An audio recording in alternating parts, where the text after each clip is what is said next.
विद्यार्थी मित्र हो, आकाशातील ढग, मेघगर्जना, विजा चमकणे या सर्व गोष्टीचा आपण प्रत्यक्षसुद्धा अनुभव घेतला आहे, नाही का? नुसता जर पाऊस असेल तर मस्ती करण्याची आपल्या सर्वांची इच्छा होते. संधी मिळाली तर आपण ती सोडत पण नाही. मित्र सोबतीला असतील तर पावसात मित्रांसोबत धमाल मस्ती आपण सर्व करतो. पावसांचा खूप खूप आनंद घेतो.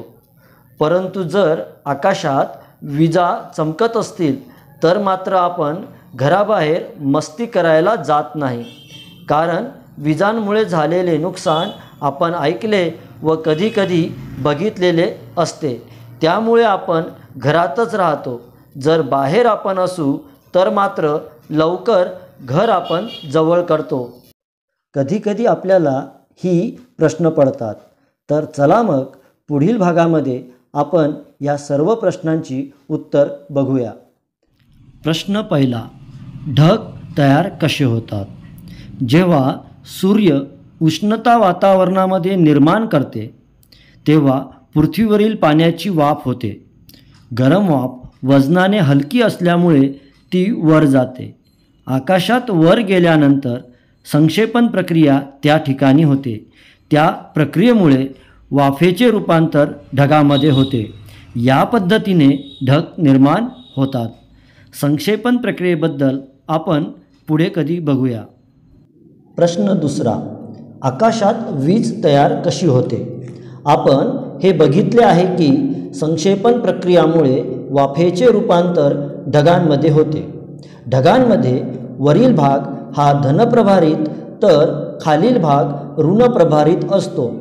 जेव्हा आकाशात ढग वहन करतात त्यावेळी ढग एकमेकांकडे येतात तेव्हा वरील ढगांचा खालील ऋणप्रभार तर खालील ढगाचा वरील धनप्रभार हे एकमेकांकडे आकर्षित होतात. त्यांच्या या आकर्षणामुळे त्यांच्यात घर्षण होते. त्या घर्षणामधून ऊर्जा निर्मिती होते. ती ऊर्जा आपल्याला प्रकाशाच्या स्वरूपात दिसते तर आवाजाच्या स्वरूपात ऐकू येते. त्यालाच आपण वीज असे म्हणतो. प्रश्न तिसरा, वीज जमिनीवर म्हणजेच पृथ्वीवर का पडते? आपण मागील प्रश्नाच्या उत्तरात हे बघितले आहे की ढगाचा वरील भाग हा धनप्रभारित तर खालील भाग ऋणप्रभारित असतो. जेव्हा खालील भागातील ऋणप्रभाराची संख्या प्रचंड वाढते तेव्हा पृथ्वी ही धनप्रभारित असल्यामुळे ती ढगातील ऋणप्रभाराला स्वतःकडे ओढते. तेव्हा प्रचंड वेगाने ऋणप्रभार जमिनीकडे येतात. त्यामुळे ऊर्जा, प्रकाश व आवाजाची निर्मिती होते. यालाच आपण वीज पडली असे म्हणतो. याचाच संक्षिप्त अर्थ म्हणजे पृथ्वी धनप्रभारित असल्यामुळे ढगातील ऋणप्रभाराला आपल्याकडे ओढते. त्यामुळे जमिनीवर म्हणजेच पृथ्वीवर वीज पडते. वीज जेव्हा पृथ्वीवर पडते तेव्हा उंच झाड व उंच घर त्यांना आकर्षित करते. त्यामुळे झाडांचे व घरांचे खूप नुकसान होते. कधीकधी जीवित हानीसुद्धा होते. तर चला मग आपण प्रश्न क्रमांक 4चे उत्तर बघू. विजांपासून घरांचे संरक्षण कसे करता येईल?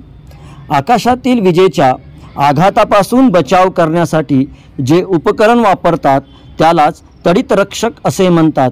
तडितरक्षक म्हणजे तांब्याची पट्टी. त्याला भाल्याप्रमाणे अग्रे असतात. पट्टीचे एक टोक घरांच्या छतावर उंचरित्या गुढीप्रमाणे उभे केले जाते.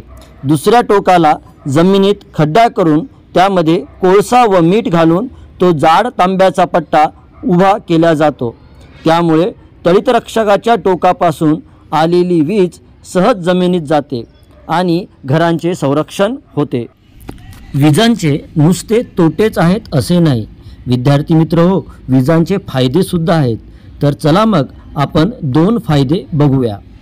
फायदा क्रमांक 1, विजेमुळे निर्माण होणारी प्रचंड उष्णता व प्रकाशामुळे हवेतील नायट्रोजन व ऑक्सिजन यांच्यात रासायनिक क्रिया होऊन नायट्रोजन ऑक्साईड वायू तयार होतो.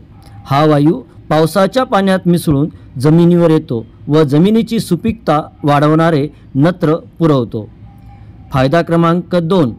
विजेच्या ऊर्जेमुळे हवेतील ऑक्सिजनचे ओझोनमध्ये रूपांतर होते.